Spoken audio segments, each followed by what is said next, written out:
Why? You were not a believer early in your life. Why?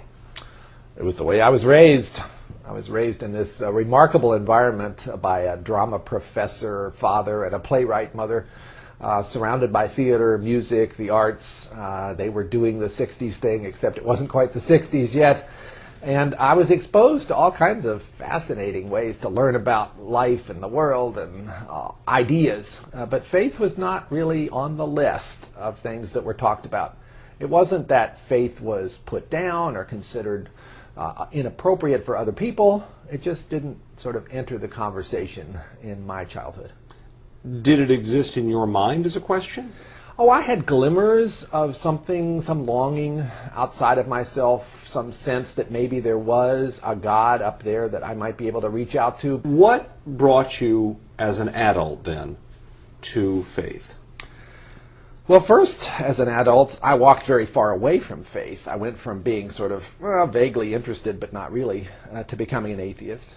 As a scientist studying physical chemistry, quantum mechanics, I became convinced that everything about the universe could be described by equations. So what changed that for you?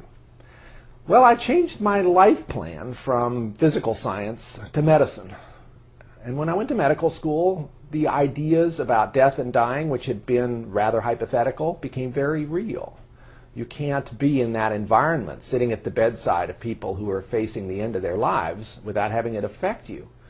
Did you set out to find God or to find that there was no God? I set out to prove that my atheist position was correct. I set out to try to find out what really were the rigorous arguments that I assumed were there that would rule out any possibility of God for a thinking person. You must have found many of them. I found some. Many of them were ones I had cooked up in my own mind. But the harder I looked at them, the flimsier they were.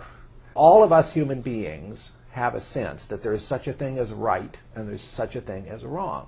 What a curious thing. Where does that come from? If you were looking for evidence of a God who cares about human beings, not just a God who started the universe in motion and then wandered off somewhere else, wouldn't this be an interesting place to find him? Basically as something written within our hearts, universally in humankind, making us different from other species, and calling us to be good and holy, pointing us as a signpost, if you will, towards something outside ourselves that is much more good and much more holy than we can imagine. Did you have at some point a born-again experience? When people talked to me about born again, I didn't know what they were really referring to when I was growing up. But yes, I did have a moment where I became a believer. I had struggled for 2 years with this debate within myself, gradually coming to the conclusion that belief in God was the most plausible of the choices, but that it couldn't be proved.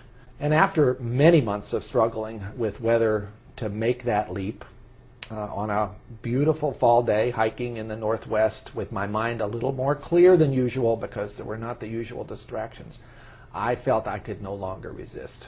And I became a believer that day in the sunshine, in the shadow of the Cascade Mountains.